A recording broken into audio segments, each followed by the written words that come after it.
There are two type of millionaire. First millionaire, you start a company or invent something and you became millionaire, right? Or you start your own business. And then there's the second type of millionaire, which is the middle class millionaire, where you work in 9 to 5 and live a frugal life that you save so much. When you retire or when you're 40 or 50, you became millionaires. And I know uncles and aunts that became millionaires that way too, just working 9 to 5. And today, I would like to share 5 frugal living habits of middle class millionaires that I learned from my parents, my uncle, and my aunts, and all of them are kind of millionaires in my life, and they were very hard. And I would like to share them habits with you guys. Right. First habit is drive a reliable car for a long time. So my family they buy a Toyota RAV4 in 2000, and they drove it for almost 30 years and put in about 150,000 miles and never had any problems because we always take care of it and always change oils on time. And car payment usually one of the most second most expensive things in life in America, right? How mortgage or rent is the number one most expensive, like 1,200, 1,500.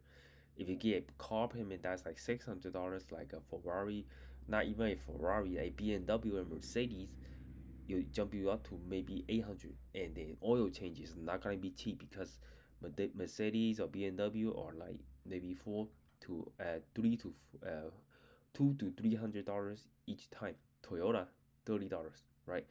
And you don't really want to change any cars because it costs you a large chunk of money. 30,000 at least. Right now, a new car is $40,000. So, but it is very important to buy a reliable car and drive it for 30 years because cars, their main purpose is just trying to move atoms, right? But body is made of atoms from one location to another, right? A $30,000 car moves just as well as a 50 or $60,000 cars, right? I know a lot of people taking on debt to buy a Cybertruck, which is $100,000, right? It just drive you from one location to another and make you look cool, but these people are taking out a huge amount of debt to afford that lifestyle because that interest rate is 6%.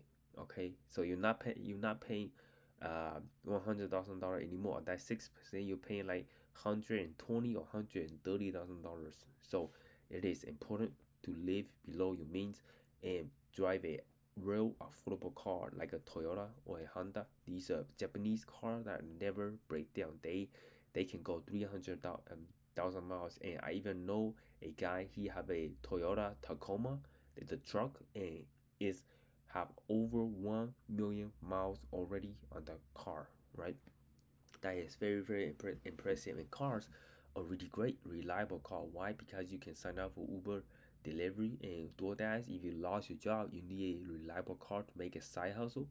That is the one you need to do. Use a reliable car. You don't want to buy a BMW or a Mercedes and you can't even afford to pump premium gas. That's another thing, right? Toyota, you can just pump regular gas, but BMW, you gotta put in the premium gas, which will cost you maybe $8 more every single time you pump gas. So, reliable car are essential to saving money, right? Right now, my parents they still drive a Toyota.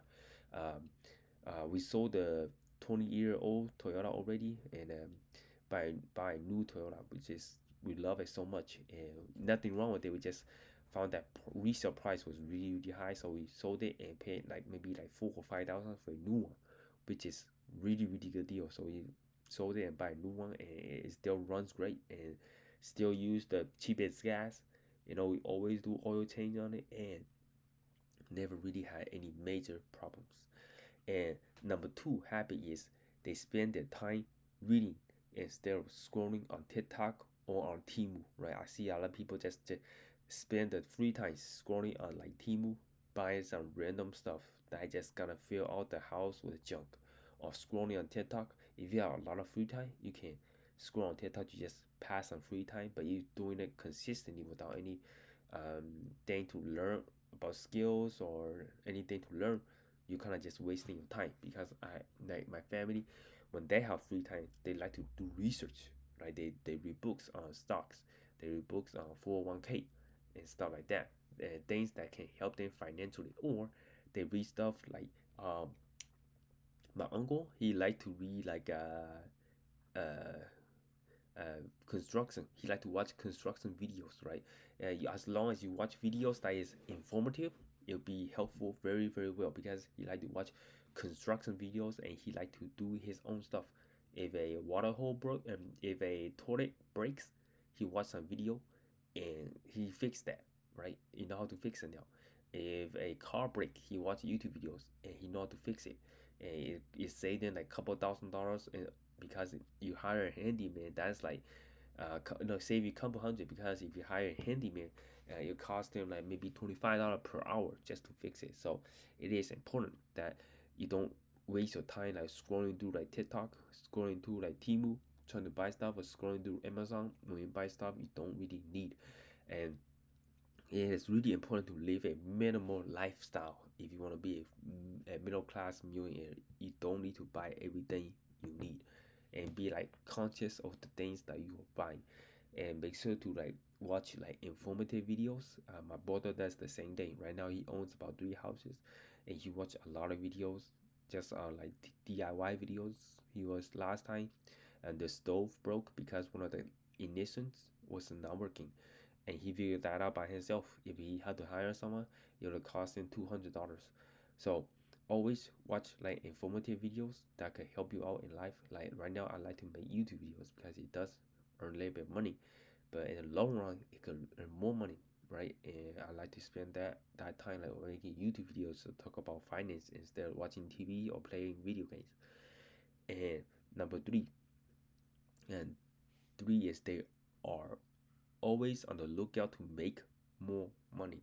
So my girlfriend's like their family is my girlfriend is like a good example of that because she always thinking about ways to make more money. Like an example would be yesterday, um, we went to a festival, a Japanese festival, and we noticed that there's a tent that sell umbrellas, and these umbrellas you can buy online for like $5, but they selling it for $20, and we saw at least 100 to 200 people buying that umbrella, and there's two people came out to her and asked her, "Will you bought that umbrella?" And when she came home, you know what she did? She told me, "Hey, we live in a town that's like a college town. They have a parade, what they call like an international day where people set out different tents and they sell stuff to all these people, downtown people that will go and look around what they could buy stuff from Korea stuff or Japanese stuff or Chinese stuff. And I'm Chinese, so we were coming up with a strategy to buy like um, kite, Chinese kite, Chinese uh, necklace or Chinese fans or Chinese umbrellas, and we are buying it like in bulk, and we can display it and try to sell it for a profit on this festival coming up around my town. And that is kind of like a way to make money because uh, the whole inventory will cost like $24 each. Like we split it, we will each spend like $100, and we can make a profit of 300 after inventory if we can sell everything.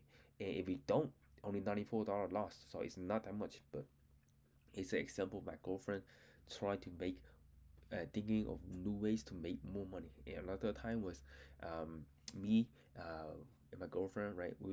She was a teacher back last couple months ago. She was a teacher. She got a new job, but 2 years ago, like she been a teacher for 2 years in the summertime. I introduced her to Uber deliveries and Lyft, Uber and DoorDash deliveries, where she go pick up deliveries, and she will earn about $1 per mile, and each day she will earn about $60 to $70 just on deliveries. And you subtract gas, which is about $10 or $15, you still keep a $50 profit. So people that live frugal and they want to be a middle class millionaire, they always looking for ways to make money, right? These adds up. If you make $50 or $60 every single day for 30 days, that will be over a couple $100, like $600 or $700 in your pocket each month. You can put that at 5% interest rate, and it continue to grow, and your money is working for you, right? And number four is understand the concept of delayed gratification. Once you get a paycheck, you don't need to spend it yourself right away. Right? That is the kind of the one of the hardest thing to do. Some people get a paycheck, they just spend it on a new iPhone. You definitely do need a new iPhone. Right now, I still got a iPhone XR, which is about 5 years old. It works perfectly fine, nothing wrong with it. And the thing is, people are not gonna rob me with this phone. Look at that. I just got a case. It's 5 years old. Like people look at it like that's old. Nobody want that. I don't care. Like it just works fine, right? The reason I'm not buying a new latest phone is it's not broke, right? Maybe I'll buy it like maybe it broke or it's just way too slow. The battery is down. I'll buy a new phone, right? And clothes, this clothes, right here, bought it like 6 years ago. I take good care of the clothes. Looks brand new. Still looks very new, and keep me comfortable and nothing to complain, right? You don't need to buy a Gucci jacket or a Burberry jacket because you got a new job or you just got your paycheck. Delay gratification. Maybe when I retire or maybe in my 40s and I feel like, it's my birthday and I really want a Gucci jacket or a Gucci t-shirt, I might spend it because I'm delaying gratification. I always want to think about once I retire, do I have enough money in my bank account to support me uh, if I don't need to work anymore, right? And delaying gratification is very important, right? I always think about the future, how if I can live comfortably in the future.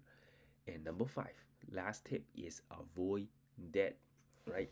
Debt, yeah, right now, about 70% of Americans they just live paycheck to paycheck. And I just met like people, my girlfriend's uncle, they they took on a lot of that. You think about like they remodel for their kitchen cabinets, right? $20,000, and the debt is about to be due, and they don't have money to pay for that debt. So what do? They sign up for another credit card to pay for the debt, and that is a dangerous cycle because one, you lower your credit score. Second, you have mountains of debts. You don't even understand the magnitude of the problem and how you're gonna pay down the debt when you have already have daily expenses like utility bills, groceries, mortgages, gas, and if you have dogs, dog food, salts and stuff like that, there's mountains of responsibilities and also a big mountain of debt that will cause you a lot of stress in your life. And if you cannot afford it, right, that means you cannot afford it. You don't need to take out big debt, right? Only when you take out debt is you really, really need it. Like if your car broke down and you really need a debt, take it out, right? And get that car in order to go work, in order to support it. If you take out debt to get like a fancy computer just for gaming, I don't know if you need it, like an Apple computer, which is $1,000, or take out debt to go gambling, go to casino and gamble. That is um, not the best idea because you might not get the money back, right? And that's the five frugal living habits of middle class millionaires. And I also like to offer a bonus right here, which is if you are a middle class and if you have patience, buying stock could make you a lot of money, right? An example would be if you put $1,000 in Nvidia 10 years ago today, which is September the 3rd, $1,000 today is worth $100,000. That is a lot of money. So I spent a lot of time reading stocks and look at what to buy. Right now, I like to buy Roku. It's pretty great, and also buy Spotify. Like I put $1,000 already, and it's turning into $3,000 in 2 years. Right? It's slowly the compounding will grow quicker and faster, as long as you hold it. Right? And if you bought Tesla 10 years ago today, $1,000 is gonna worth around $20,000 at today's price, right? 10 years ago it's only a dollar. Right now it's $213, right? So huge amount of money made in middle class, right? If you have middle class, you got $1,000, put in the stock, right? But the hard part is you gotta pick the right stock and hold it for 10 years. I just buy stuff that I really love and use every day, and they are also the leader in that market. Tesla, right? Market leader. Roku, market leader in smart TV, Spotify, market leader in streaming, right? That's one my philosophy, and that's one of the habits I like to use is just researching on stocks, right? Driving old affordable cars, look out for ways to make more money, and I always reading about stocks to make sure that I'm investing outside of 401k, and understand concept of delayed gratification, and lastly, avoid debt. Hopefully you guys enjoyed the video. My name is Calvin, and I see you guys next one.